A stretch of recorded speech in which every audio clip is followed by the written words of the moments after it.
नोटबंदी का विचार सुप्रीम कोर्ट से भी झूठ बोल गई मोदी सरकार। वाह भाई वाह। झूठ बोलो, बार बार झूठ बोलो, जो भी बोल सकते हैं सब झूठ बोलो। नरेंद्र मोदी का ये डायलॉग तो आपको याद ही होगा। शायद ये सिर्फ डायलॉग नहीं, प्रधानमंत्री और मोदी सरकार का एक पैंतरा था जो उन्होंने फ्लो में डायलॉग के माध्यम से खुद ही कह दिया। खैर, अब तो ये प्रूव भी हो चुका है। आपको याद होगा कि नोटबंदी क्यों की गई, इस पर सुप्रीम कोर्ट ने मोदी सरकार से इस सवाल का जवाब मांगा था। शायद ये सवाल कुछ ज्यादा ही टफ हो गया। जवाब था ही नहीं। मरता क्या ना करता तो झूठ बोल दिया। वो एक गाना है ना कि झूठ बोले कौवा काटे काले कौवे से डरियो।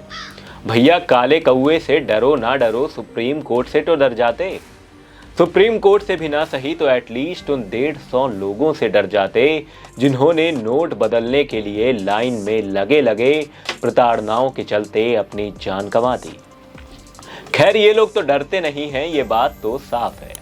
चलिए सबसे पहले जानते हैं कि सरकार ने नोटबंदी के फैसले को लेकर सुप्रीम कोर्ट में क्या तर्क दिए। केंद्र सरकार ने नोटबंदी का बचाव करते हुए सुप्रीम कोर्ट में हलफनामा दाखिल किया है। इस हलफनामे में सरकार कहती है कि जाली मुद्रा और टेरर फंडिंग का मुकाबला करने के लिए नोटबंदी एक प्रभावी उपाय है। पिक्चर अभी बाकी है मेरे दोस्त, आगे सुनो। इसके अलावा ब्लैक मनी, टैक्स चोरी आदि जैसी वित्तीय अपराधों का मुकाबला करने के लिए भी नोटबंदी यानी कि डिमोनेटाइजेशन एक प्रभावी उपाय है। इन सारी समस्याओं की स्टडी करने के बाद केंद्र ने इस प्रभावी उपाय पर सकारात्मक रूप से ध्यान दिया। बेशर्मी अब आती है दोस्तों, ये स्टेटमेंट सुनना। केंद्र ने अपने इस कदम के समर्थन में कहा कि नोटबंदी का यह फैसला आरबीआई की सिफारिश पर लिया गया था। अब इतना ही कहना चाहूंगा कि वाह मोदी जी वाह। वेंकटेश नाम के शख्स ने नोटबंदी के फैसले को लेकर आरटीआई दाखिल की थी। अब उसी आरटीआई से आए जवाब पर भी ध्यान देना दोस्तों, जिसमें यह कहा गया है कि आरबीआई को अपनी 561वीं मीटिंग में 8 नवंबर 2016 की शाम 5:30 बजे डिमोनेटाइजेशन के बारे में पता चला। जानकारी के लिए बता दूं कि प्रधानमंत्री नरेंद्र मोदी ने 8 नवंबर 2016 की रात 8 बजे दिए संबोधन में नोटबंदी के बारे में जनता को बताया था। अब एक एक कर फैक्ट्स पर बात करूंगा, जहां प्रधानमंत्री का यह डायलॉग हर जगह सही होता नजर आएगा। आरबीआई के साथ सजेशन पर नोटबंदी का फैसला लिया गया, साफ झूठ। आरटीआई में साफ लिखा है कि आरबीआई को ठीक 2.5 घंटे पहले यह पता चला कि देश में नोटबंदी जैसी भी कोई चीज होने वाली है। दूसरा, ब्लैक मनी कैश के चलते बढ़ी है। डिमोनेटाइजेशन से पहले 4 नवंबर 2016 तक के आंकड़े की अगर मैं बात करूं तो जनता के पास 17.97 लाख करोड़ रुपए कैश के तौर पर मौजूद था। वहीं 21 अक्टूबर साल 2022 में यह आंकड़ा 30.88 लाख करोड़ रुपए तक पहुंच गया। कैश अब भी सबसे प्रेफरेबल मोड ऑफ पेमेंट है। जाली मुद्रा यानी कि फेक करेंसी की भी बात की गई थी। आरबीआई की एक रिपोर्ट के अनुसार साल 2020-21 के मुकाबले फाइनेंशियल ईयर 2021-22 में सिर्फ 500 रुपए की फेक करेंसी में करीब 102% की ग्रोथ देखी गई है।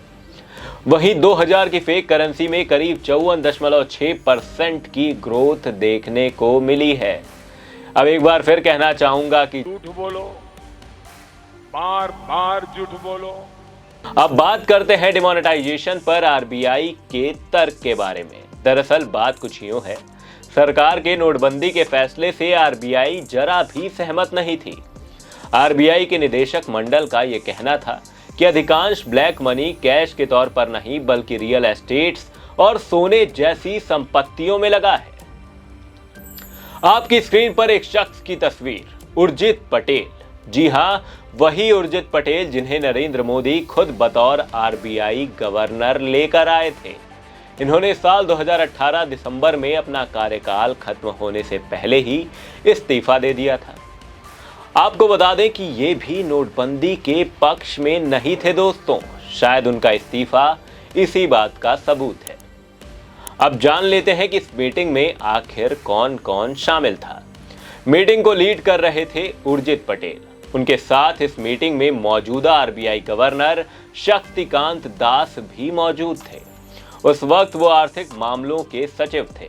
डिप्टी गवर्नर आर गांधी और एसएस मुंदड़ा भी इस मीटिंग का हिस्सा थे।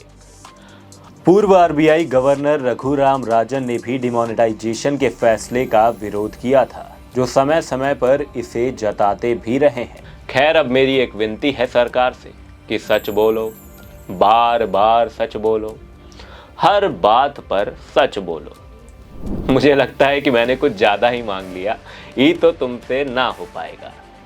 खैर, ये तो सरकार है, ये सच नहीं बोलेगी, लेकिन आप सच का साथ दीजिए। इस वीडियो को ज़्यादा से ज़्यादा लाइक और शेयर करिए। फेसबुक पर करिए हमारे पेज को लाइक और फॉलो, और यूट्यूब पर भी हमारे चैनल ऑन एयर भारत को सब्सक्राइब करना ना भूलें। बने रहें हमारे साथ, देखते रहें ऑन एयर भारत। धन्यवाद।